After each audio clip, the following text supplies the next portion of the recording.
তোমার ঘরের সামনে যদি তোমার দুশমনও কখনো হাত পাতে, ফিরিয়ে দিও না যদি তোমার সামর্থ্য থাকে।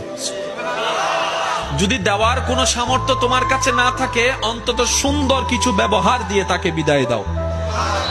কারণ সে তোমার দুশমন হতে পারে, কিন্তু তোমার রবের তো বান্দা। এই চিন্তা মানুষের মাথায় যে ক্রিয়েট করে, সেটার নামে ইসলাম, এটার নামে কোরআন, এটার নামে হাদিস, এটার নামে নবী রাহমাতুল লিল আলামিন। সুবহানাল্লাহ।